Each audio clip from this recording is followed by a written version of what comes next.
Allô Isabelle! Ah ben, bonjour Caroline, bonjour à vous tous. Allô tout le monde! Bienvenue encore une fois à notre podcast, Tout ce que j'aurais aimé qu'on me dise. Il y a des choses qu'on aimerait qu'on nous dise. Puis ça tombe bien parce qu'on en a à l'infini. Oui, c'est vrai. On a beaucoup de choses qu'on aimerait vous dire, mais on a beaucoup de choses qu'on aimerait nous dire aussi. Puis il y a beaucoup de choses que les gens voudraient qu'on leur dise. Exactement. Donc, gênez-vous pas pour nous écrire. On a reçu beaucoup aussi de commentaires de jeunes. Des jeunes, c'était un public qu'on aimerait aller rejoindre justement. Oui. Donc aujourd'hui, on a pensé à un thème qui pourrait rejoindre les parents, les enfants et tous les êtres humains. Bon, on a tous un enfant dans nous. Aussi, effectivement. Donc aujourd'hui, on a passé à travers tellement de sujets depuis le podcast numéro 1. Oui, c'est vrai. Hein? Je trouve ça tellement beau de se laisser la chance d'y aller avec l'inspiration du moment, comment on se sent, Oui. qu'est-ce qu'on a cru percevoir que les gens avaient envie d'entendre, sur quoi ils avaient envie qu'on explore davantage. Et que là, je pense qu'aujourd'hui, les gens ont le goût d'avoir des trucs. Ah, parfait, des trucs. des petites phrases magiques, peut-être. Oui. Des petites façons de poser une question qui peut changer tellement une situation catastrophique en quelque chose de finalement tellement doux.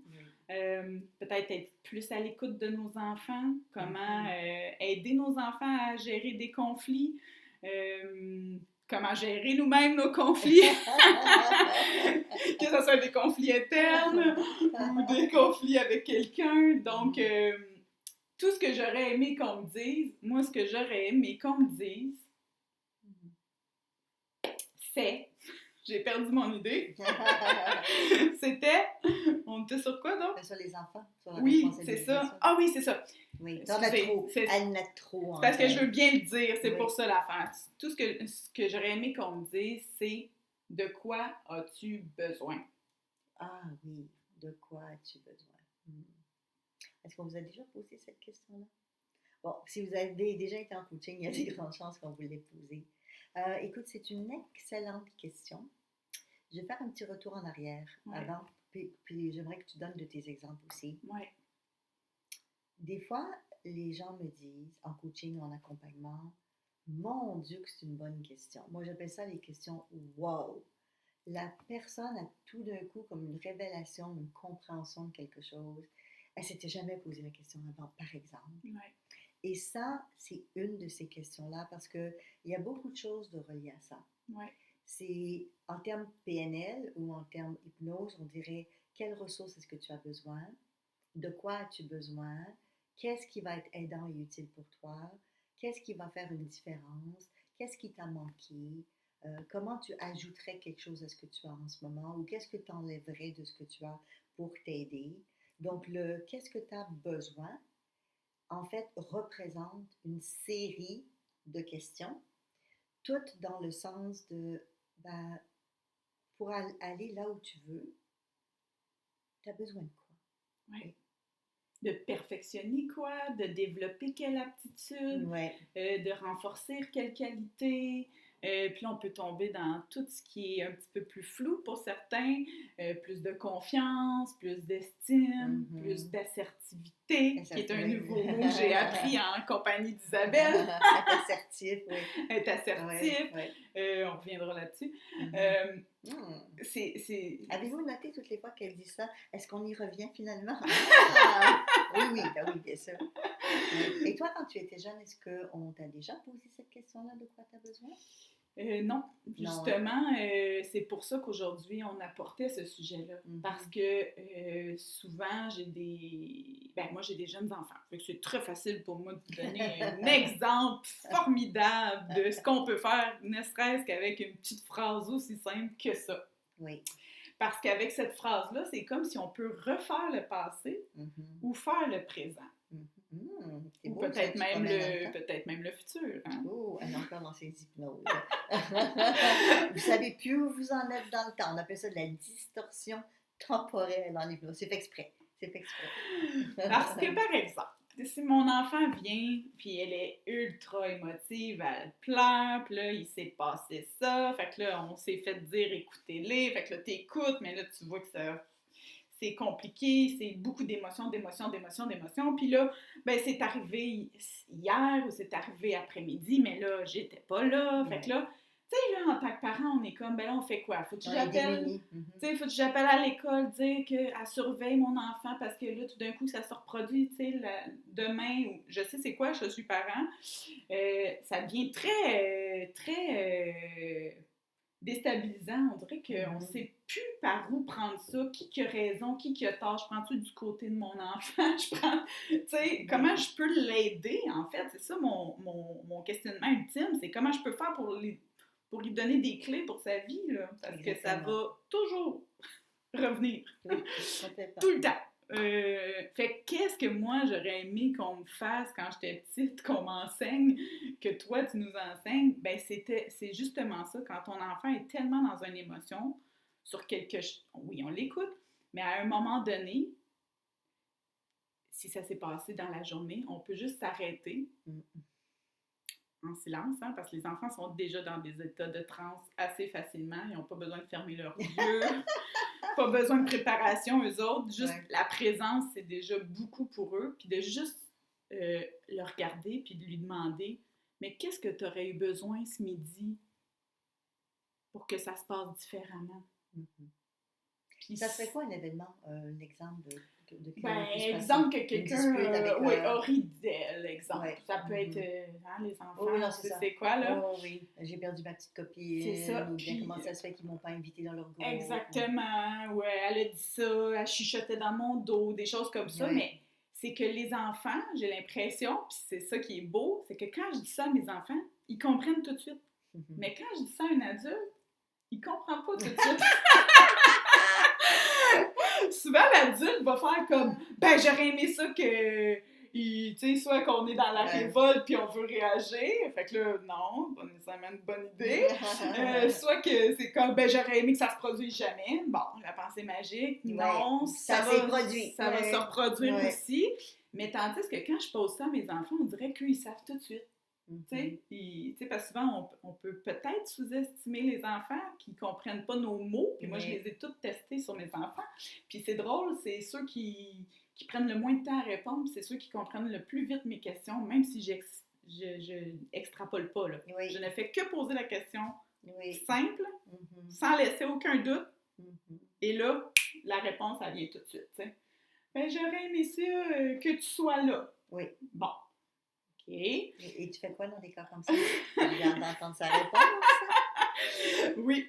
Fait que là, c'est ça qui est beau, parce que les enfants, ils ont tout de suite des solutions que je trouve fabuleuses, que ce soit dans l'imaginaire. Oui, voilà. OK, parfait.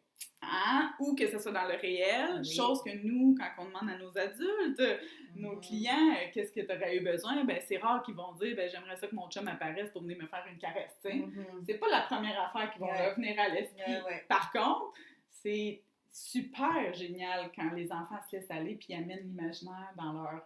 Complètement. Comme les adultes, c'est le fun quand ils se laissent se permettent, se permettent d'accueillir tout ce qui est réel, irréel, que ça fasse du sens ou que ça fasse pas. Oui, les enfants sont merveilleux là-dessus parce qu'ils ont des réponses, parce qu'on a tous des réponses en tant que nous, mais nous, on va juger souvent nos réponses. On va dire, ben voyons donc, ça se peut pas que ce soit ça que j'ai besoin. Des fois, c'est surprenant. Hein? Je t'ai ramené je t'ai posé la question, qu'est-ce que tu as répondu? Parce que ça revient souvent quand un enfant va dire ça. J'aurais besoin que papa soit là, ou j'aurais besoin que maman soit là. Donc, avec la PNL, et l'hypnose. Je dis souvent les deux parce que la PNL, il y a beaucoup d'outils, mais qu'on peut utiliser en hypnose, comme ce qu'on appelle des ancrages. Et tu as parlé d'imaginaire. Donc, si un enfant dit « j'aurais aimé que tu sois là », on peut très, très bien faire ce qu'on appelle le cadre comme si, comme si. Donc, et si tu imaginais que j'étais là, ça aurait été comment? Comment? Donc, on invite l'enfant à créer pour être autonome, pour ramener l'expérience de notre présence, par exemple, sans que ce soit une présence réelle physique, mais qu'il y a cette présence sécurisante, ça dépend qu'est-ce qu'il avait besoin. Exactement. Par l'imaginaire. Après, tu as dit, ça peut être physique, donc les ancrages, comme par exemple, Des fois, les enfants vont dire ça. J'aimerais avoir un petit médaillon avec ta Exact, photo, exact. ou on leur achète un petit bracelet qui va rappeler. C'est eux qui vont trouver la solution, Ouais, hein. En fait, exactement. nous, on dit rien, hein. Non. Ils ont toujours Qu'est-ce une que tu as réponse. besoin? Ouais. C'est ça la question. Qu'est-ce que tu as besoin? S'ils sont un peu plus vieux, le mot ressources, des fois, ils le comprennent, mais qu'est-ce que tu as besoin? C'est tellement simple. Ouais. Donc, Qu'est-ce que tu aurais eu besoin? Ou qu'est-ce Parce que que là, on t'aurais était eu? dans le passé. Oui. Comme quoi qu'on peut réparer le passé aussi. C'est ça qui est puissant et que je trouve beau. Oui. Quand là, tu sais, les parents, souvent, ils écoutent, puis là, ben, il est trop tard, c'est fait. Oui. Fait que là, on s'en va-tu dans la vengeance? Laisse-toi pas faire. Là, tu sais, comme, Oui. hein, en tant que parent, ça vient d'ici. Oui. Des fois, c'est le parent qui a quelque chose à travailler. Oui, aussi! J'ai pas réglé ça avec mon petit copain à l'école il y a 50 ans. Bon, on le voit beaucoup, tu sais, moi je suis entourée d'enfants, puis souvent c'est ça, là, tu sais, qu'est-ce que je dis que la prochaine fois ils se défendent, tu sais, tu sais, ça devient... Oui, mais il faut prendre sa place. C'est ça. Il faut s'assumer, se défendre qu'on est attaqué, c'est sûr, ça dépend toujours, mais pas se défendre si on n'est pas attaqué, c'est toujours pareil. Puis ensuite, de quelle manière?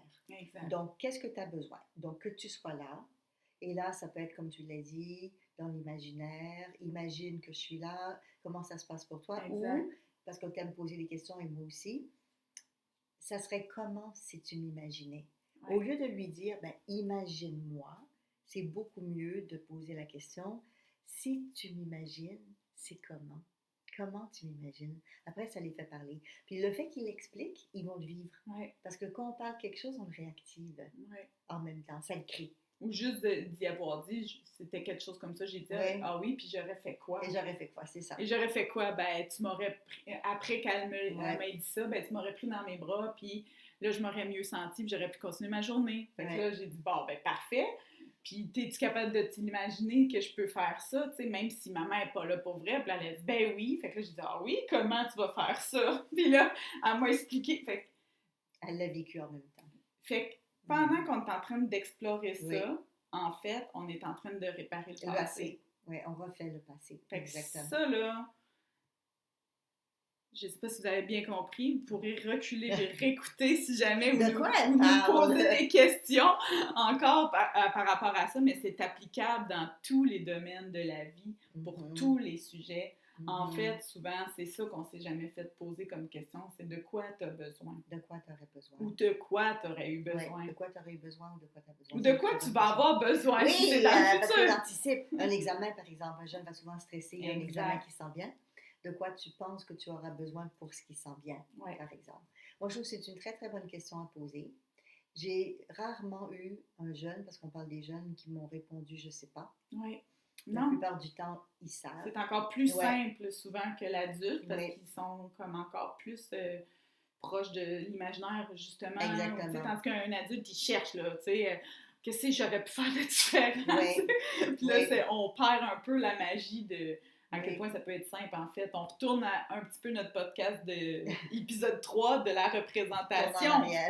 La représentation qu'on s'est faite de cette situation-là, en fait. Oui. Oui, pour changer la représentation. Exactement. Moi, je me souviens d'un jeune, il avait un souci lorsque c'était les moments de pause, les récréations. À chaque fois qu'il y avait une récréation, il y avait des disputes. Et puis, souvent, c'était lui qui était comme attaqué un petit peu là, mis de côté. Et je lui avais posé cette question-là. Dans ce moment-là, tu aurais eu besoin de quoi? Puis là, il m'a dit que la personne qui s'occupe de la récréation vienne à mon secours, okay? Ouais. Par exemple. Ouais. Et après ça, je lui ai demandé, OK, parfait, puis si elle ne le voit pas ou elle ne le sait pas, toi, qu'est-ce que tu peux faire? Parce que l'idée, c'est de toujours ramener ça à eux. Ouais. Qu'est-ce qu'eux peuvent faire? Ouais. Et là, il m'avait dit, ouais, mais je suis gênée, je suis mal à l'aise. Donc après, on va installer des forces et des ressources. Donc, l'autre question, c'est de quoi tu as besoin pour ne plus être gêné ou de quoi tu as besoin pour être capable d'aller le demander. Exact. Donc, c'est la même question, mais qui fait comme des niveaux différents, des paliers. Oui, différents. qu'on va vraiment mettre tout enrobé pour que la personne, justement, puisse avoir tout en sa possession pour aller là où elle veut aller. Tu sais, c'est comme ma fille, moi, je le fais tout le temps, en fin de compte, là, avec mes enfants. Ça coupe beaucoup le... Elles doivent connaître la question par cœur. Hein? Oui, puis maintenant, c'est ça qui est magique, c'est que maintenant, elle se la pose à elle-même. Oui. C'est ça qu'on veut créer Oui. en vous disant de faire ça avec vous. Elle nous modélise. Exactement. Ce que je fais avec elle, en fait, elles vont le faire automatiquement. Puis c'est ça que je trouve qui est intéressant, qu'on aurait dû se le faire dire quand on était petit, parce que grand, on pourrait le faire. Puis là, mon Dieu, ça serait tellement plus simple sur plein de sujets de notre vie.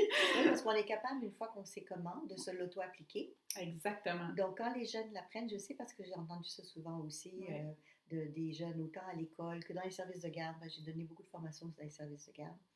Une fois qu'on leur montre comment, ça prend des fois 2 ou 3 fois où on va leur dire de quoi tu as besoin. La fois d'après, ils viennent nous voir en disant « Voici ce dont j'ai besoin ». On n'a même pas besoin de poser la question parce qu'ils savent qu'on va poser la question. Ils arrivent déjà avec la solution. Oui, ça va vite. Là. Ça va très vite. Ça va vite. Là. Exemple, ma fille, elle faisait de l'angoisse parce qu'il fallait qu'elle aille se faire rembourser quelque chose au magasin. Puis là, elle avait peur qu'elle ne rembourse pas. Oui.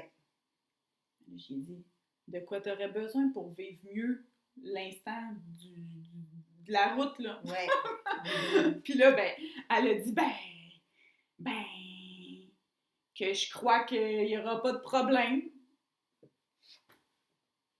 C'est merveilleux. C'est tout. C'est tout. Et qu'est-ce que tu crois? Et là, j'ai dit, et là, comment tu vas faire pour...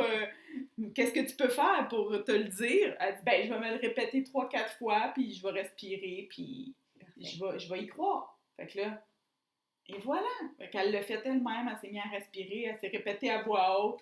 Et ça va être correct, il n'y aura pas de problème. Ça va être correct, il n'y aura pas de problème.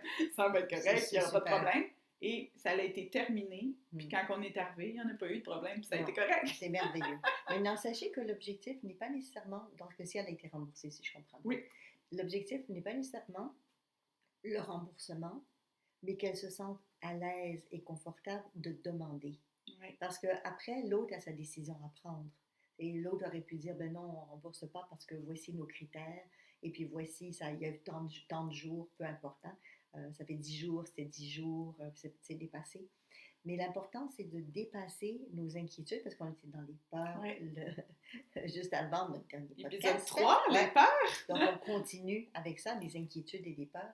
C'est de dépasser notre peur d'échouer ou de ne pas réussir, ou qu'on nous dise non, voilà, qui fait que des fois, on ne fait rien du tout. Ouais. Donc, c'est une très bonne question, de quoi tu as besoin, et puis de leur faire imaginer, créer le comme si, parce qu'ils le vivent. Comme là, elle l'a vécu, elle se le répétait. Elle a trouvé sa stratégie gagnante. En fait, oui, parce qu'elle aurait pu dire, j'aimerais juste ça qui me rend... Tu sais, mettre la faute, la responsabilité à l'autre, je veux dire, la responsabilité. Oui. Mais vu qu'elle est habituée que j'y pose des questions, elle sait que quand je pose cette question-là, c'est toi avec toi-même. Oui. C'est pas qu'est-ce que tu veux que les autres fassent pour toi ou ce que tu aimerais qui se passe. C'est pas le résultat, hein? Là, ça nous emmène à un sujet extrêmement intéressant qui est la responsabilité.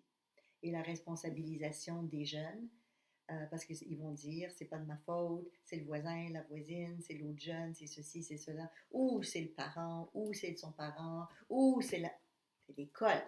Ah oui, c'est sûr. Oui. C'est la faute de la maîtresse, c'est la faute de l'enseignant. Surtout s'ils ont des modèles à la maison qui mettent la responsabilité sur les autres. C'est sûr et certain que...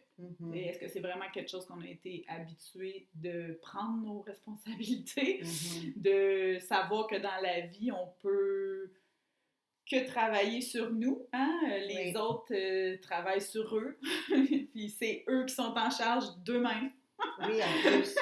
Puis que nous, on a juste nous qu'on peut gérer. Ça c'est déjà même beaucoup. Une bonne partie des gens n'arrivent même pas à se gérer eux-mêmes. On va y aller par étapes là aussi. Donc moi, ce que j'ai écrit, parce que j'ai pris une note pendant que tu parlais, toujours en lien avec les peurs, des fois, c'est la peur des conséquences.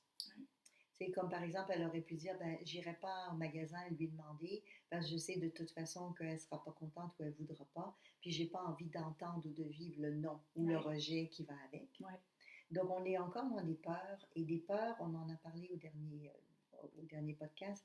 Les peurs, des fois, pas toujours, mais des fois on peut les affronter, pas juste leur parler, mais les affronter. pour les dépasser.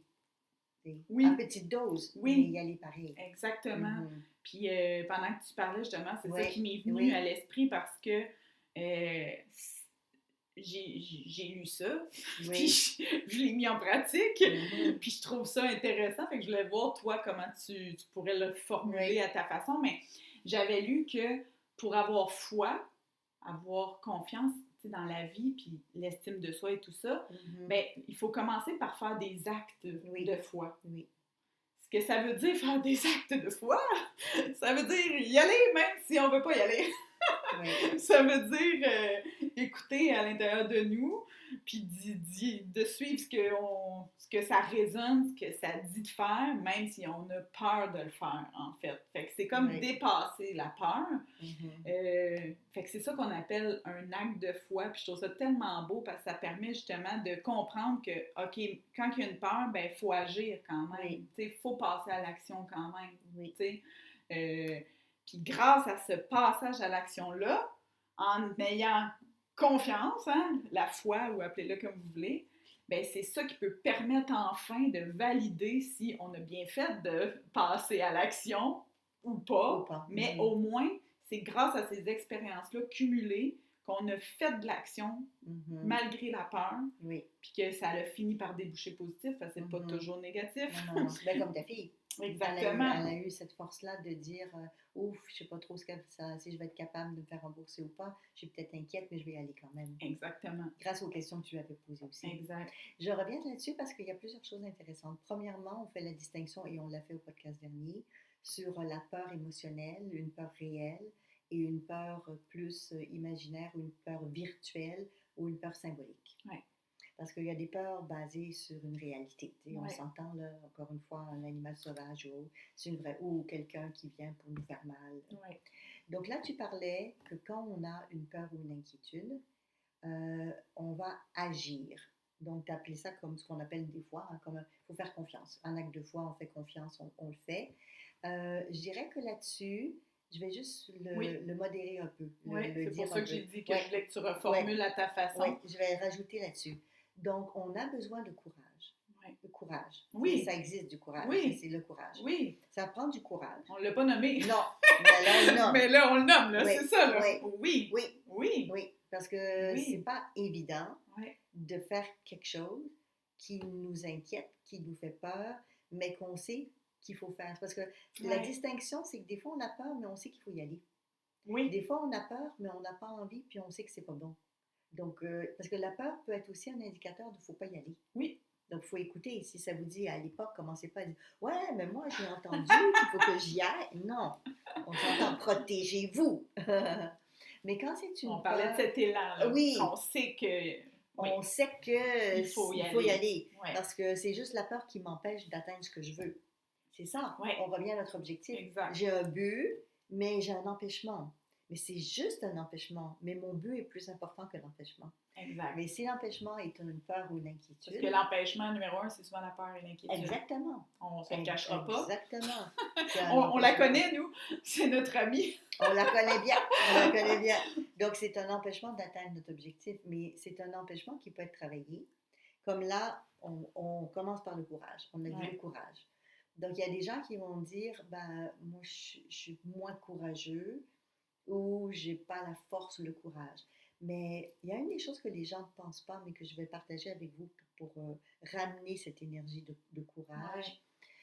C'est toujours dans les ancrages, parce que j'avais donné des exemples d'ancrage, c'est de penser à un moment donné dans votre vie où vous avez été courageux, peu importe le contexte.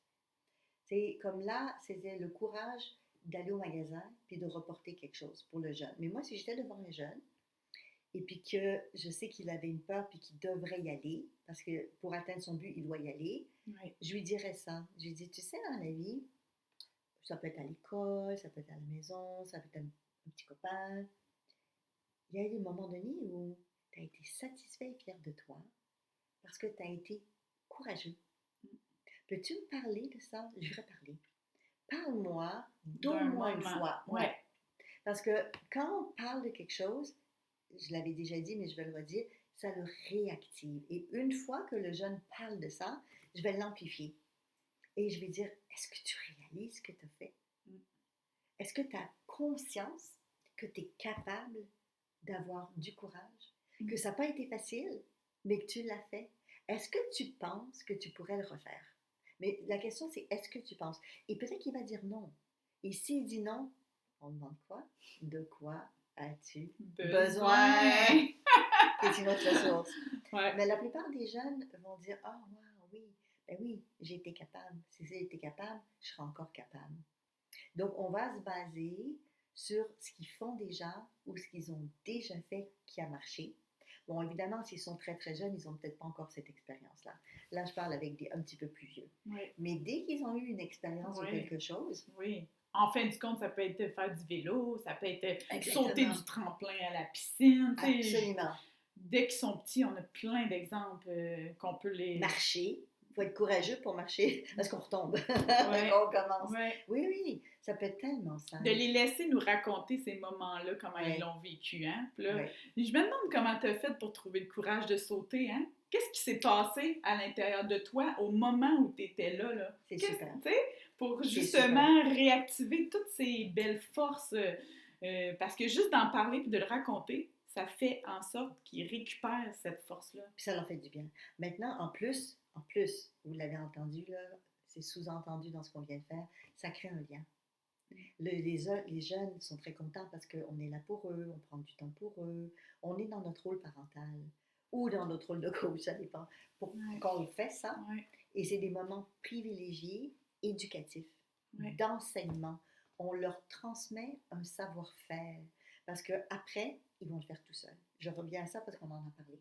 Vraiment. Exactement. Fait que je trouve ça tellement beau.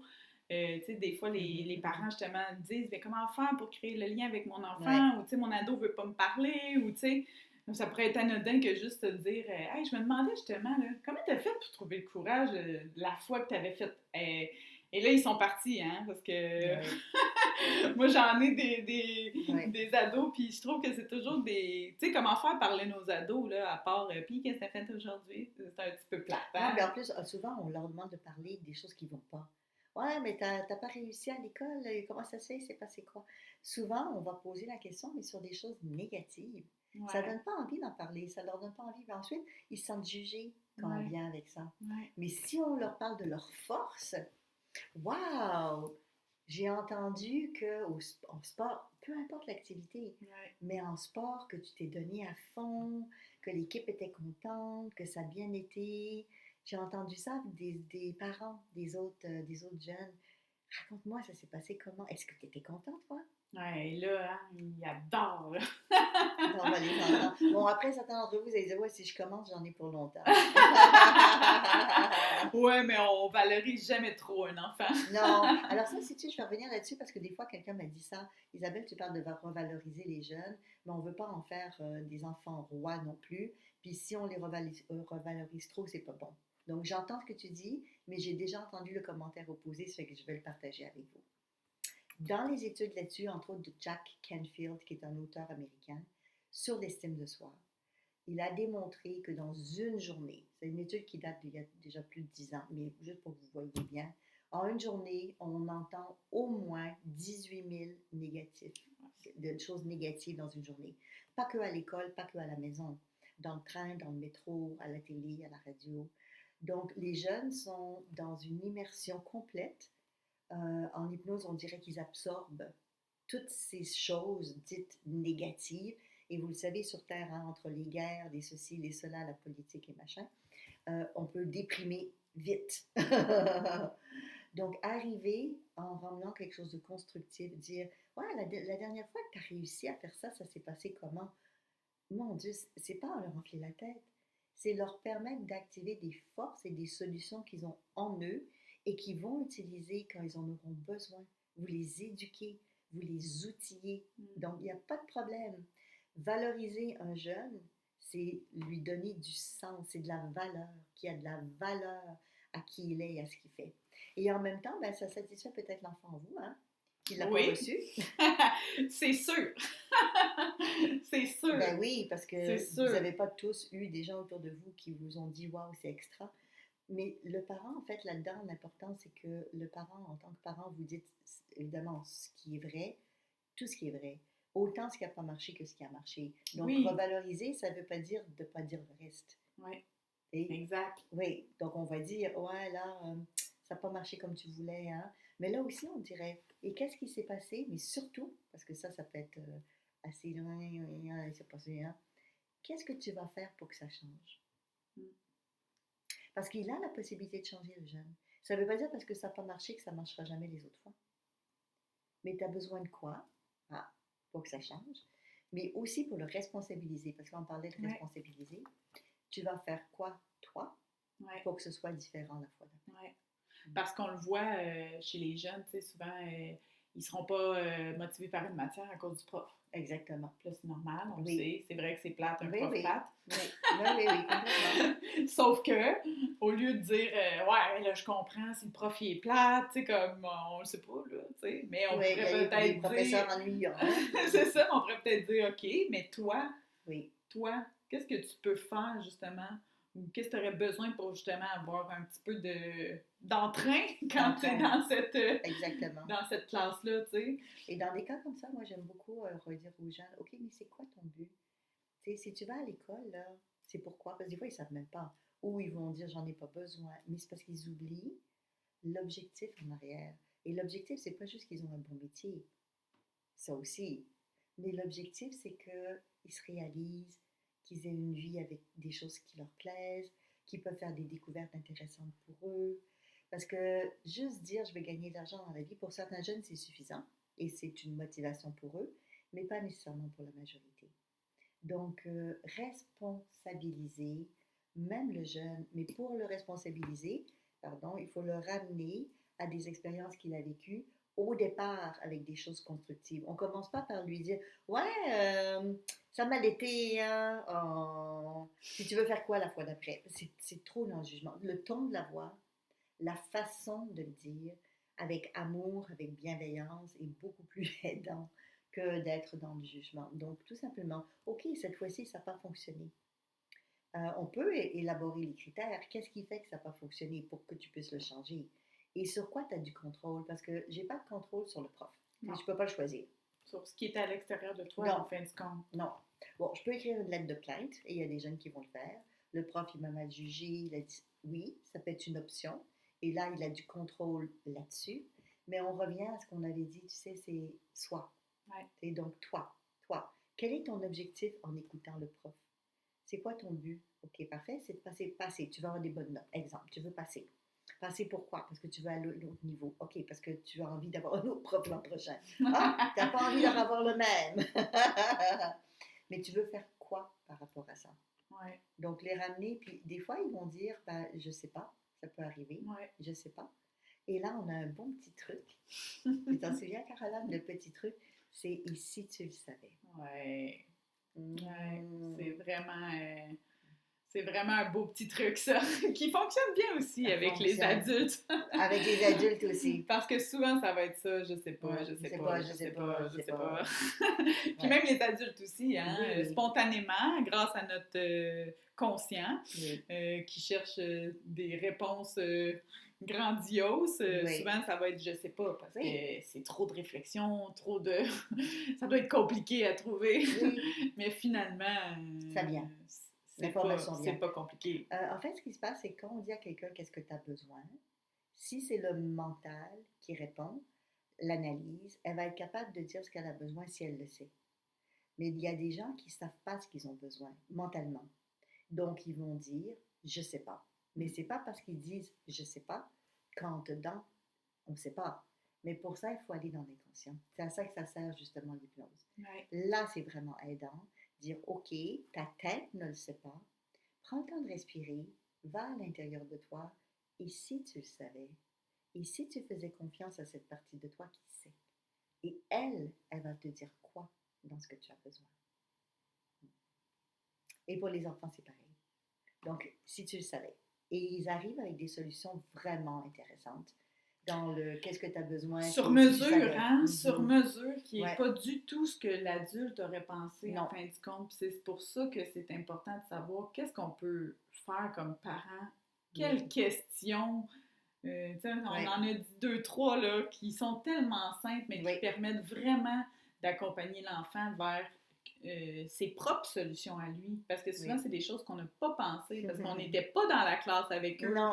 On ne sait pas qu'il y a un petit gars à côté qui fait telle affaire, puis tu sais, fait qu'eux, là, ils ont tout. Fait au lieu de donner des conseils, tu sais, moi, Oui. c'est souvent ce que les parents disent, là, tu sais, Mhm. je répète, il écoute pas, tu sais, j'ai beau lui donner des conseils, mais elle veut rien savoir, tu sais. Mais si on avait zéro conseil à donner, mais juste poser les bonnes questions pour qu'eux trouvent leurs réponses, tu sais. Mhm. Fait qu'avec juste ces questions-là qu'on a nommées, tu sais, et Oui. si tu savais, si tu savais c'était quoi la solution, ce que tu as besoin, Oui. de quoi tu aurais eu besoin, de quoi tu as besoin. Puis l'autre question, c'était dans quel but aussi? Oui, quelle est ton C'est intention? quoi Quel est le but en l'intention? arrière? Ouais. Oui, c'est ça. Quel est ton objectif? Quelle est ton intention? Tu fais ça pourquoi? C'est parce que cette question-là génère la motivation. C'est ça, exactement. Oui. Parce que c'est vrai que s'il n'y a pas de sens, on n'est pas très motivé. Non, comme beaucoup de jeunes, vous savez, aller à l'école, il n'y a pas de sens pour eux. Il n'y a aucun sens parce qu'on leur donne le sens d'adulte. Et on va leur dire, des parents, on le dit, c'est va à l'école, c'est pour ton futur. Aucun intérêt. Je veux raconter quelque chose. Non, mais je vis dans l'instant présent. Quand je suis jeune, je vis dans l'instant présent. Mais je vous raconte cette histoire-là parce qu'elle m'a beaucoup touchée. À un moment donné, ça fait déjà des années de ça, j'ai un de mes clients qui m'appelle, donc un client que j'avais en consultation, et puis il venait de vivre un épisode épouvantable, effroyable de sa vie à lui. Donc, il avait un chalet, il avait parce qu'il est passé au feu, dans l'histoire que je vais vous raconter. Mais c'est pas que la perte de son chalet qui est le problème, c'est que il avait accepté que son fils de 20 ans aille avec ses copains et ses copines au chalet sans adulte, parce que c'était l'anniversaire d'un des jeunes de 18 ans. Jusque-là, tout va bien. Puis il avait mis des contraintes. C'est pas d'alcool. Il avait mis des contraintes. Puis son fils respectait. Il lui faisait confiance. Il a dit, je te fais confiance. Pas plus que tant de jeunes dans le chalet. Jusque-là, tout va bien. Mais ce qui s'est passé, c'est que dans la soirée, ils ont respecté. Ils n'ont pas pris d'alcool. Mais dans la soirée, il y en a un qui a remis du bois dans le foyer, mais il a oublié de refermer la porte. Et les tisons, donc voilà, je vous raconte la suite. Il y a juste eu, sur les 10 jeunes qui étaient là, il y en a 3 seulement qui ont survécu, dont son fils à lui. Et c'est un gros drame. Donc, Ben oui, avec raison aussi. Et hein, c'est vraiment un drame épouvantable. Donc, je reçois les jeunes. J'ai fait comme un coaching de groupe ensemble parce qu'ils étaient tous assez marqués par tout ça. Et puis, un des jeunes qui dit ceci, il parlait d'un des jeunes qui est décédé. Et il dit, je me sens coupable et je m'en veux terriblement parce qu'en classe, ce jeune-là, il dit, il était tellement paresseux, c'était son copain. Puis il dit, ouais, mais qu'est-ce que tu vas faire plus tard? Ça n'a pas d'allure, tu n'étudies pas. Puis il dit, aujourd'hui, je comprends pourquoi il n'avait pas besoin de le faire. On ne sait pas l'avenir. Moi, je ne dis pas qu'il ne faut pas étudier parce qu'on n'a pas de futur. Ce n'est pas ce que je veux dire, évidemment. Mais ce que je veux dire, c'est que la vie est faite ainsi. On ne sait pas si la personne étudie dans une discipline, si elle va pratiquer dans cette discipline-là plus tard ou pas. On ne sait pas. Donc, si le jeune manque de motivation à l'école, parce que c'est ça qu'on est en train de parler aussi, c'est parce que c'est pas relié avec ses valeurs à lui, avec son intérêt à lui et son but à lui. C'est celui souvent de l'adulte. Donc là, il faut poser aussi des questions aux jeunes. On vient encore à ça. C'est quoi qui est important pour toi? Oui, parce que j'ai l'impression que moi, j'ai beaucoup d'enfants qui s'en vont vers la recherche de profession pour plus tard. Puis c'est comme si, c'est ça, ils ont comme été à l'école par automatisme, puis ils ne se sont jamais vraiment posé de questions. Tu sais, en fait, ils n'ont pas d'objectif clair depuis le début. Fait que ça reste flou. Puis là, ils arrivent à comme 18, 19, 20 ans. Ils s'essayent. C'est correct, l'essai-erreur. Tu peux t'essayer justement pour aller essayer de voir tes aptitudes. Mais mon Dieu, que je vois beaucoup de jeunes qui n'ont aucune idée. Non. Et c'est beaucoup plus flagrant, je te dirais, depuis les 20 dernières années. Moi, j'ai vu vraiment une progression de je sais pas, on parlait de je sais pas, mais par rapport à mon futur.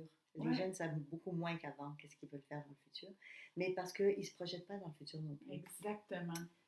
Ouais. Donc, ça fait partie des petits trucs aussi, de leur demander souvent, tu sais, et où est-ce que tu te vois dans un an? Ou qu'est-ce que tu penses que tu feras dans 2 ans? Pas dans 20 ans, là.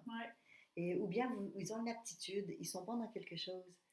est-ce que tu penses que dans un an, tu vas continuer à faire ça ou pas? Ouais. De les emmener à avoir cette motivation et cette projection dans le temps qui donne de l'espoir, mais qui donne un but et une Ouais. direction. Quand on n'a pas de but, c'est pas mal difficile. Parce qu'on dirait qu'il y en a que ça vient, comme je pense à mon mari, lui, ça Oui, vient comme spontanément. Tu sais, il a oui, toujours été quelqu'un qui a vu mm, dans le futur, oui, même si c'est quelqu'un très dans le moment présent.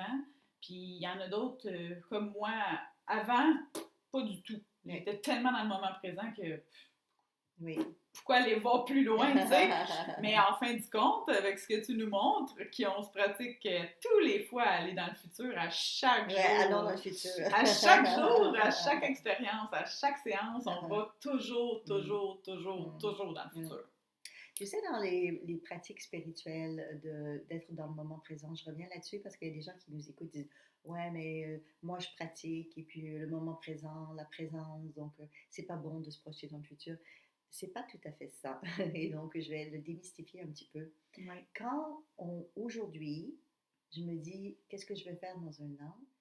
C'est pas vivre dans le futur, c'est ici maintenant que je me pose la question pour donner des directions possibles. Possibles. Ça ne veut pas dire que c'est ce que je vais prendre nécessairement, mais c'est des possibles. Parce que si j'ai pas d'ouverture sur un possible, ben, il peut arriver des possibles, mais sans nécessairement que ce soit ceux que moi je préférerais. Oui, au moins s'en mettre 3 en ligne Dans les souhaitables. dans les Dans souhaitables, les au lieu de souhaitables. laisser la vie se charger d'en mettre à sa guise et des options moins souhaitables en fin de compte. Ben écoute, je reviens au principe que là où vous vivez, il y a peut-être plus qu'une épicerie, je vous le souhaite en tout cas. Et puis, donc vous avez des choix. Vous pouvez choisir. Vous n'êtes pas toujours pris par juste uniquement ce qui est disponible. Vous pouvez faire des choix. Et même s'il y a une seule épicerie, vous pouvez faire le choix ce soir si c'est des pâtes, des pommes de terre, du riz ou autre chose. Donc, on a les choix et les gens pensent que quand ils sont dans cette perception du futur, qui s'empêchent d'être dans ce qu'on appelle vivre l'instant présent. Ouais. Au contraire, on est dans l'instant présent aussi qu'on anticipe. Quand on se fait une projection future, c'est aujourd'hui qu'on la fait, on n'est pas vraiment dans le futur. Maintenant, c'est sûr que si la personne ne vit que dans son passé, par exemple, là, elle n'est pas que dans l'instant présent, même si elle pense à son passé aujourd'hui. Le passé, c'est très différent parce que dans le passé, il peut y avoir des blocages, des problématiques et des fois, les âmes et les êtres n'évoluent pas dans le temps. Je vais donner un exemple de ce que j'ai vu aussi avec des clients. Des fois, la personne aurait, je ne sais pas, 32 ans aujourd'hui et quand elle me parle de sa relation amoureuse, j'entends l'adolescente parler. Ouais. Et Ouais. donc, il y a eu quelque chose qui n'a pas évolué. Il y a eu comme un blocage dans le temps. Ouais. Mm. Puis on le ressent bien, hein? Ouais. Dans la voix, dans les mimiques. Ouais. Il y a vraiment, c'est comme une partie de la personne Ouais. qui a bloqué dans le temps, donc dans le passé. Et ça, ben, ça se travaille, c'est soit en coaching, en thérapie ou autre, de revenir, de replacer le temps avec le temps d'aujourd'hui. Mais pour vivre vraiment dans l'instant présent, c'est d'accepter de vivre ce qui est là, mais ça ne vous empêche pas du tout, au contraire, de faire des projections futures. Parce que pas de projet, c'est la mort. Vraiment. Ouais. Le feu s'éteint. Le feu s'éteint. Ouais, le feu s'éteint. Le vide absolu. Ouais. Après, c'est tout à fait correct de passer des moments en disant aujourd'hui je fais rien, j'accepte ce qui est là. Puis je suis pas en train de dire le contraire. Hein. Non. Ça fait du bien de se poser, de laisser venir les choses à nous. Mais on peut aussi laisser les choses venir à nous et aller vers les choses que l'on désire. Ouais. Faire comme un mix des deux. Et pas toujours aller vers le futur, mais pas toujours aller dans le passé. Vivre dans l'instant présent, c'est aussi vivre dans la temporalité, peu importe si c'est le passé, présent et futur. Ouais. C'est pour ça que c'est beau de ramener ça encore une fois avec les enfants, Oui. qu'on peut justement se pratiquer à leur demander où est-ce qu'ils se voient Oui. dans demain, hein, aussi. Demain. Demain midi, quand elle sera à la même table avec les mêmes personnes, Oui. après qu'elle m'a dit qu'elle me voyait apparaître, Ouais. je fais un câlin, elle se sent mieux. Bon, ben demain, si on allait voir demain. C'est parfait ce que tu dis. Ça, c'est ce qu'on appelle le pont vers le futur ou la projection future en technique d'hypnose ou de PNL. C'est que ça place les solutions pour les tester. Au lieu qu'on les teste dans la réalité, on les teste en anticipation et en imaginaire. Donc, si elle commence à raconter, bon, ben là, je vais imaginer que je suis avec toi, puis tu me donnes un câlin, puis là, j'y vais, puis je me sens bien. On sait qu'à ce moment-là, les probabilités ou chances que ça se passe bien sont bien. Ouais. Mais si elle dit « Ouais, mais non, ça ne marchera pas », c'est parce que là, on repose la question, OK, de quoi tu aurais encore besoin? Exactement. Fait que Oui. c'est super intéressant de voir que juste avec ces petites questions-là, Oui. on peut aller vraiment loin, puis Oui. ça ramène toujours aux mêmes choses, mais en fait, c'est ça la nature humaine, c'est ça qui est beau. Tu sais, Oui. tant qu'on n'est pas comme on y va, ben c'est parce qu'il reste encore des petites choses dont on a besoin en fin de Exactement. Donc, il y a bien des choses que vous avez besoin.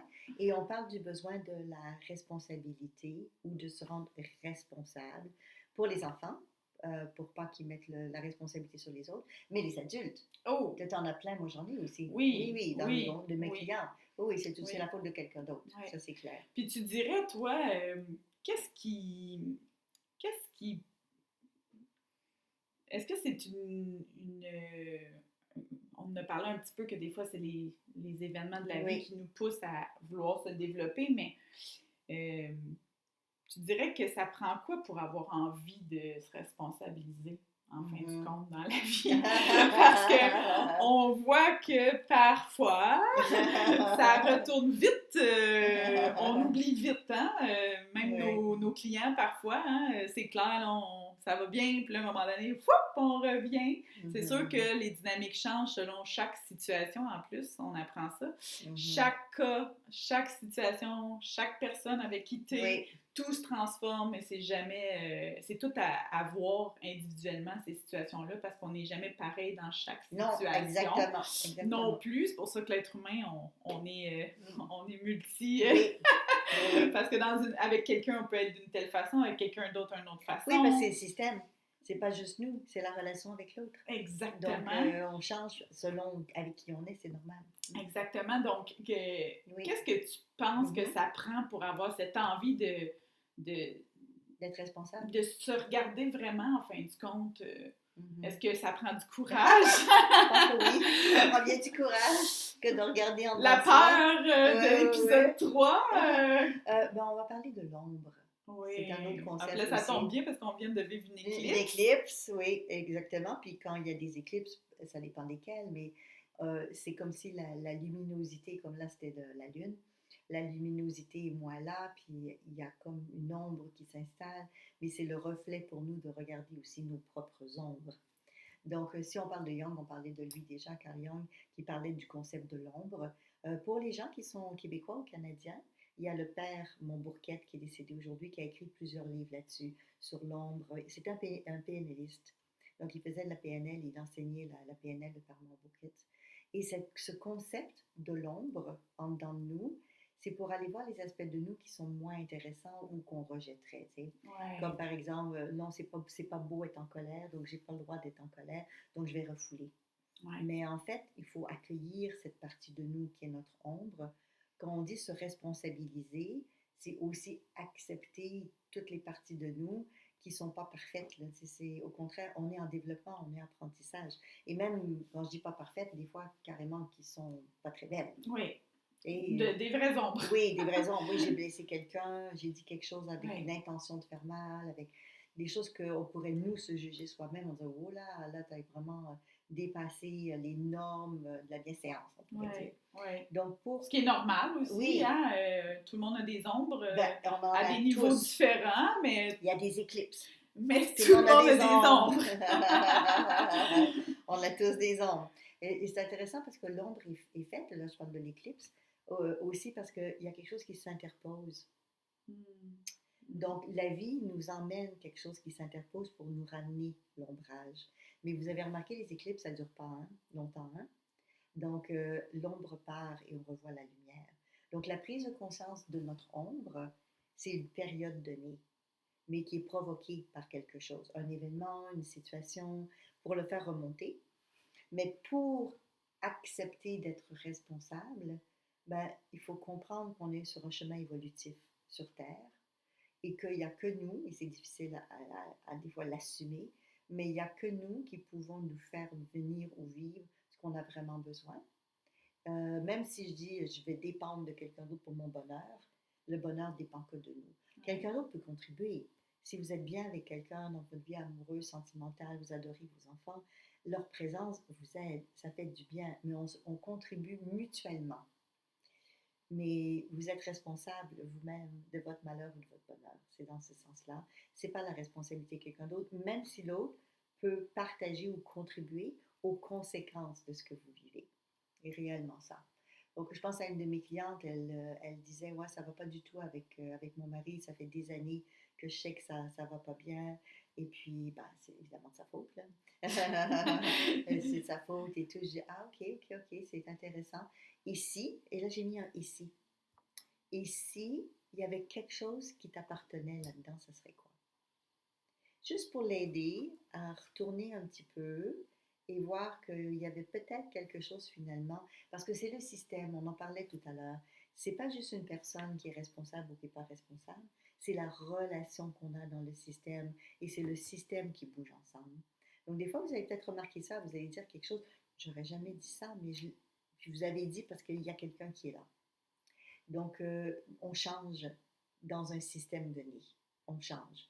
Et c'est parce qu'on est influencé, consciemment ou inconsciemment, la plupart du temps, par ce qui est en train de se vivre. Comme l'exemple que j'avais donné, à un moment donné, je ne sais pas si vous vous souvenez, ça fait un petit bout de temps, mais c'était sur les psychiatres qui avaient étudié les femmes qui étaient dépressives et au bout d'un an, les maris étaient dépressifs, sans le vouloir nécessairement, bien évidemment, Ouais. mais c'est l'impact et l'influence du système. Donc, on ne peut pas demander à quelqu'un de vouloir être responsable. Exact. C'est... On peut pas. Non, On peut non, pas. C'est pour non. ça, des fois, les relations, c'est difficile de mettre un Oui, terme. Tu sais, les gens vont souvent dire ça. Tu sais, oui, mais c'est parce que il me semble que ça serait simple. Tu sais, il y aurait juste à changer ou à se ben prendre oui, en main. Ou... oui, oui, Mais ça revient à nous. oui, On est les seuls responsables oui, de notre bonheur. Puis on oui. peut pas changer l'autre si l'autre n'est pas Elle n'est pas prêt. prêt ou le bon moment. Puis tu peux penser à quelque chose, parce que j'ai eu plusieurs, c'est arrivé plusieurs fois des clientes qui m'ont dit, j'ai laissé mon mari parce que ça allait plus, là. Puis c'est l'homme maintenant qui fait ce que j'y avais dit. Mais c'est toujours pareil. Puis là, c'est la frustration complète. Pourquoi il fait là quand je suis plus là? Ou bien c'est la Et, femme d'après oui, qui, la femme d'après. Oui, c'est qui, ça. qui hérite de toute la C'est sagesse. ça. C'est exactement ça. Exactement ça. Mais ça s'appelle l'évolution. Et c'est parce que ben, la femme qui n'est plus là a peut-être semé des petites graines, des plantes, et ils ont été arrosés par après. T'sais. À la force d'arroser, à un moment donné, ça pousse. Mais des fois, ça pousse quand on n'est pas là, parce que comme c'est un système, si votre rôle, c'est d'emmener quelqu'un à une étape de développement spirituel, une fois que c'est fait, vous n'avez plus de rôle vis-à-vis de cette personne-là et non passe à autre chose. Exact. Ouais. Exact. Donc, voyez ça comme quelque chose de positif. Vous avez aidé quelqu'un à évoluer et à cheminer, mais ce n'est pas nécessairement à vivre, ou vous n'avez pas nécessairement à vivre avec cette personne-là toute votre vie. Donc, on ne peut pas emmener quelqu'un à faire le choix d'être responsable si la personne ne veut pas, mais on peut lui poser des questions, comme j'ai fait tout à l'heure, et si, pour ramener la personne vers elle-même, Mm-hmm. au lieu de toujours ramener vers les autres. Et s'il y avait une partie pour toi, et si tu avais dit ou fait quelque chose qui avait provoqué ça, ça aurait été quoi? Mais dans le ça aurait été, dites pas que c'est une absolue vérité. On le sait pas. Puis on veut pas mettre la personne non plus. Non, au pied du mur. Non, c'est ça. Non. C'est ça. Mais selon toi, c'est quoi la plus grande peur de l'être humain par rapport au développement personnel? Oh mon Dieu, il y en a plein des peurs Oui. qu'on a. Hein. Ouais. Oui. Tu sais, ça va loin, hein, parce que ça peut être la peur de la réussite. Oui, c'est pour ça que j'ai amené cette question-là, c'est que je voulais que tu amènes le positif, que parfois les plus grandes peurs, c'est des choses positives en fin de compte. Oui. La peur de la réussite, c'est une peur que beaucoup de gens ont. C'est comme dur à croire. Hein? Oui, je sais. Tu sais, ouais. Peur de voir à quel point... ça va aller bien, les choses vont bien se placer. Mais il faut dire qu'il y a des conséquences à ça, parce qu'on a parlé un petit peu dans certains podcasts aussi des liens transgénérationnels. Je pense à une de mes clientes, par exemple, elle ne s'autorisait pas à utiliser et à profiter de son abondance matérielle parce que son mari avait un bon salaire, parce que dans sa famille, les autres membres de sa famille ne gagnaient pas autant. Donc, peur de la réussite. Elle avait peur de réussir plus que les autres membres de sa famille. Parce que par loyauté familiale, elle n'avait pas le droit d'être mieux que eux. Donc, elle se privait alors qu'elle avait les moyens. Et puis, c'est correct de le faire, mais en conscience. Faites pas ça juste parce qu'il y a une loyauté familiale qui n'a pas de sens. Faites-le parce que vous voulez soutenir la famille, vous voulez les aider, parce que vous êtes conscient de pourquoi vous faites quelque chose et c'est volontaire pour vous. ça, il n'y a pas de souci. Mais faites pas des choses par stimulation inconsciente négative, je dirais. Donc oui, effectivement, il y a toutes sortes de situations où on a peur. Dans ce cas-ci, c'était la peur de la réussite, mais à cause des autres membres du groupe, de la famille. Et dans son cas, elle a compris à un moment donné, puis elle a changé. Donc, je le dis pour les gens qui nous écoutent, parce que ça a été vraiment très difficile pour elle. Donc, elle avait un frère et une sœur, et elle n'avait pas d'enfant, donc ma cliente, pas d'enfant, mais beaucoup d'argent, de par son mari, par mariage. Pas nécessairement elle dans sa vie à elle. La famille de son mari était aisée, disons ça comme ça. Et à un moment donné, comme elle n'avait pas d'enfant, ben, elle s'est attachée plus aux enfants de la famille, donc à ses nièces et ses neveux. Et à un moment donné, comme elle se sentait mal d'avoir plus d'argent, elle n'était pas supposée gagner plus que les autres, ben, elle achetait beaucoup de choses pour la famille et les enfants. Pas nécessairement pour sa sœur et son frère directement, mais elle payait même des voyages aux enfants, elle payait. Et à un moment donné, c'est arrivé à plusieurs reprises que sa sœur lui a demandé de l'argent pour elle, étant donné qu'elle donnait aux enfants pour elle. Et là, elle s'est sentie mal parce qu'elle voyait qu'il y avait un risque d'abus. Elle sentait que là, il y a quelque chose. Pour elle, les enfants, ça allait, mais les adultes, là, il y avait vraiment comme un abus. Donc, c'est là que ça lui a permis de se positionner par rapport à ses propres peurs. Et puis à dire, OK, j'ai eu peur parce que c'est cette loyauté familiale de il ne faut pas que je sois plus que toi, mais en même temps, j'ai plus que toi. Et je fais quoi du j'ai plus que toi? Et puis sa sœur, ça a été une histoire assez épouvantable. Sa sœur lui a fait du chantage et elle lui a dit, si tu ne me donnes pas cet argent-là, tu ne verras plus mes enfants. Donc je vous le dis, ça lui est arrivé. Et là, on a travaillé sur qu'est-ce que tu as besoin, comprenant la situation. Donc les questions sont les suivantes. Pourquoi est-ce que ton être intérieur t'a fait vivre cette situation-là? Qu'est-ce que tu as à comprendre? Comme dans son cas, à profiter pleinement de son abondance et à donner de l'argent à qui elle veut, comme elle veut, en se sentant à l'aise et non pas inconfortable. Exact. Qu'est-ce que tu as à comprendre ou à apprendre? Ben, à ne pas se laisser faire, ne pas se laisser avoir, ne pas se laisser abuser, même par des membres de la famille. Quand c'est de l'abus, c'est de l'abus, peu importe de qui ça vient. Donc, ça l'a solidifié, mais en même temps, ça a été cruel pour elle parce qu'il a fallu qu'elle accepte de peut-être plus jamais voir les enfants de sa vie. C'est un risque à prendre. Oui, c'est ça. C'est souvent ça, en fait. Oui, la conséquence. Toutes les décisions de nos vies, si c'était si simple, on serait tous parfaits. Oui, c'est ça. Parce qu'on en a parlé tout à l'heure, c'est de prendre ses responsabilités, mais la peur des conséquences. Oui, c'est la conséquence. Exactement, parce qu'il y a toujours des conséquences. Oui. Puis c'est ça qu'on regarde avec les clients. On y va dans les conséquences pour être sûr que les gens sont prêts à assumer les conséquences possibles. Sinon, ben, on reporte à plus tard. Exactement. C'est le projet. Et on fait la même chose avec les jeunes. Ouais. C'est exactement ça. C'est de leur ramener, c'est quoi la conséquence pour toi de faire ou de ne pas faire? Au lieu de leur dire, range ta chambre, le classique, là. C'est quoi la conséquence? Si tu le fais ou si tu le fais pas? Et pas uniquement c'est quoi la conséquence, parce que ça, je sais c'est quoi la conséquence, mais comment tu vas vivre la conséquence, que ce soit une ou l'autre? Qu'est-ce que tu vas en faire de ça? Parce que si c'est pour être frustré le restant de sa vie, est-ce que ça vaut la peine? Oui, exactement. Fait que c'est intéressant c'est pour ça que je posais la question, parce que je trouvais ça beau que parfois, parce qu'on a sûrement tous écouté Coach Carter puis ces affaires-là, je sais pas si tu te souviens de la petite phrase là, qui... vas-y. Ben là, je l'ai pas par cœur, mais c'est justement un coach de basketball qui arrête pas de demander c'est quoi ta plus grande peur? C'est quoi ta plus grande peur? Puis là, les jeunes, ils répondent tout le temps plein d'affaires, puis il y a un moment donné qu'il y en a un qui répond, puis qui dit justement que c'est la peur d'être... de ce qui peut être, en fin de compte, là, à quel point ça peut être grandiose, puis c'est de ça dont ils ont peur, puis là, justement, il dit que le jour où tu acceptes, ben, tu permets aux autres aussi de pouvoir, eux aussi, être, à leur plein potentiel, ou, fait que ce petit bout de film, il est très important, c'est pour ça que c'est drôle que c'est venu sur le sujet. Il n'y a toujours pas de hasard. En parlant juste pour le fun, voir c'est quoi la plus grande peur, c'est ça. Souvent, c'est pour ça que c'était juste un petit classique de film avec un clin d'œil que t'as quand même sorti cette... et voilà. Et voilà. Puis, les gens ont peur de leur puissance, les gens ont peur de leur lumière, les gens ont peur de ce qu'ils peuvent accomplir, comme si un peu comme tu dis, est-ce qu'il y a trop de loyauté familiale qu'on se traîne avec nous? Oui. Parce que sinon, les gens seraient peut-être plus libres d'être tout puissants, là, alors plein potentiel. C'est sûr que des fois, la peur est liée avec d'autres émotions, comme la culpabilité ou la honte, ou enfin, il y a la tristesse, par exemple, surtout qu'on parle d'affiliation familiale ou de loyauté familiale. Mais en fait, si on revient toujours à soi, parce que c'est l'objectif, posez-vous les questions. C'est qu'est-ce que vous avez besoin par rapport à où vous en êtes, parce qu'on peut se faire notre auto-coaching.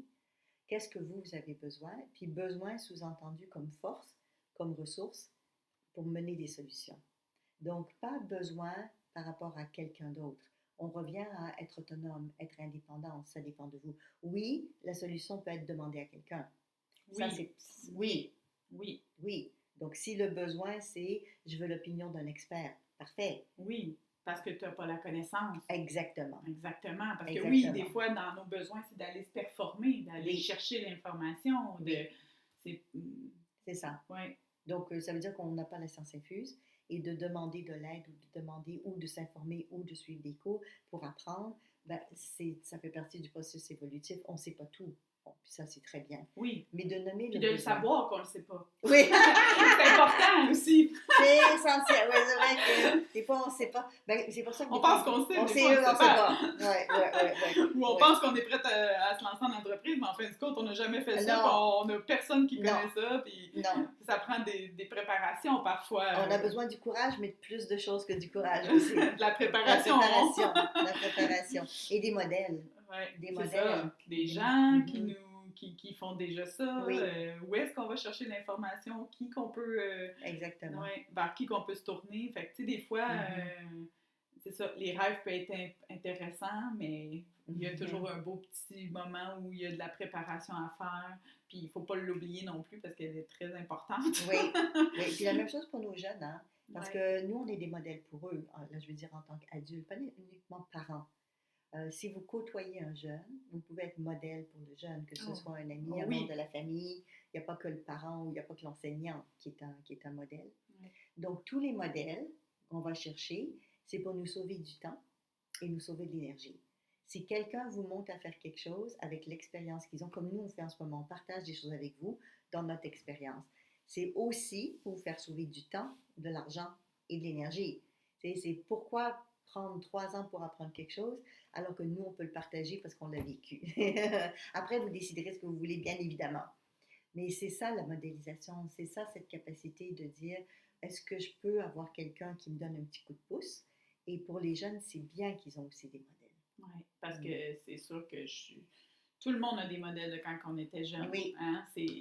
On dirait que les enfants ils ont encore plus cette ouverture à observer quelqu'un, faire comme « wow, tu sais, moi, cette personne-là, elle m'inspire. » Je trouve qu'en grandissant, on oublie qu'on peut faire ça encore aujourd'hui. Hein? On peut être inspiré par bien des personnes. Oui, puis de faire comme « wow, je vais trouver le courage, malgré la peur, d'aller voir cette personne-là, puis d'y demander qu'est-ce qu'elle a fait ou comment ça se passe. » Ou comment elle a réussi. Sachez que la majorité du temps, si vous demandez ça à quelqu'un, je pense entre autres à mes clients qui démarrent en affaires, j'en ai parlé, et des fois, je leur dis, ben oui, mais regarde autour de toi, est-ce qu'il y a des gens qui ont déjà fait ça?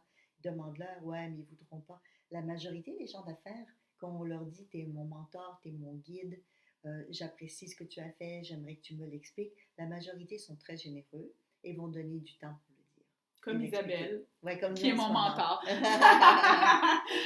là, je pense qu'il va falloir qu'on continue ça sur un autre épisode parce que là, c'est la première fois qu'on dépasse l'heure. Le temps a passé tellement vite, mais il y avait tellement de choses intéressantes à dire. On espère que ça vous a permis de prendre quelques petites phrases, quelques petits trucs pour vous-même ou pour vos enfants ou les enfants qui vous entourent ou même votre conjoint, qui sait. Tellement de monde. Merci Isabelle. Merci beaucoup Caroline. Bye bye. Et à bientôt.